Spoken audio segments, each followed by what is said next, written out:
During the 1960s, the demographics of the university began to shift. The student body doubled in size, reaching 12,000 by 1970. Civilian students outnumbered cadets, and enrollment of both female students and African American students had increased significantly. Virginia Tech was reinventing itself. These changes occurred amidst the backdrop of social unrest on college campuses throughout the nation. Civil rights and the Vietnam War sparked protests. Activists around the country demonstrated against President Nixon's policies in Vietnam. President Han's daughter, Betty Han, who would go on to become an Appalachian Studies professor at Virginia Tech, recalls.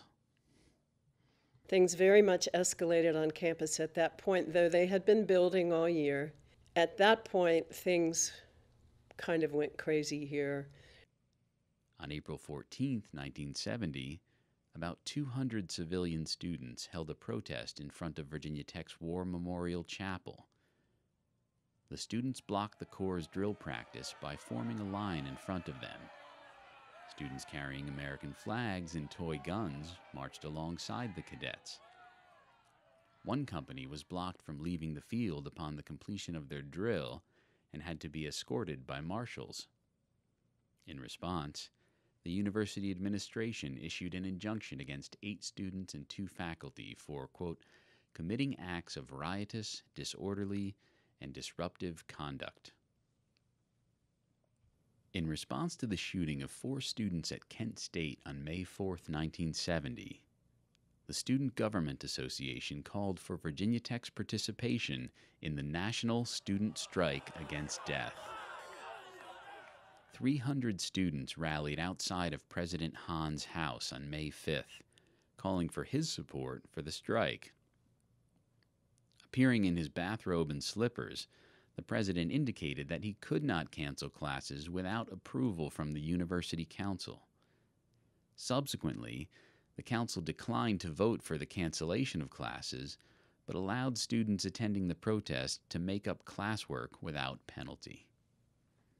My father was a real believer in the right to demonstrate and dissent. He always told me that it's one of the cornerstones of American democracy and so forth. But students were demanding that he shut down campus and shut down classes. This was toward the end of the semester, and my father told me that his concern was that there were people who would be graduating, who would have jobs lined up and that needed to finish, and that he was fine with people protesting. They had the right to protest, but he was not going to shut down the school.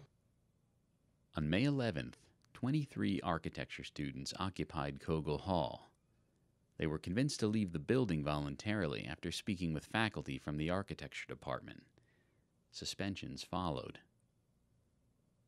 The following evening, SGA President Sandy Hawthorne left the 5.5-hour-long university council meeting and told a group of 1,500 students assembled outside Burris Hall that he could not, quote, advocate violence or the taking over of a building, but that they should use their own conscience.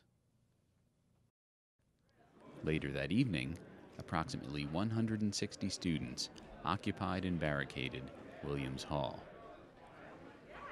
There was the event where students took over Williams Hall, barricaded themselves in there, and it was all over the news, all over Virginia. And my father famously, or maybe I should say infamously, had a moving van backed up to the doors of William Hall, had the police break down the doors, and hauled everybody out into the moving van and took them off to jail. They became known as the Blacksburg 107. Richard Petrozhenko, class of 1972, recalled the occupation. There were protest rallies on a daily basis on the drill field. Emotions were running high on both sides.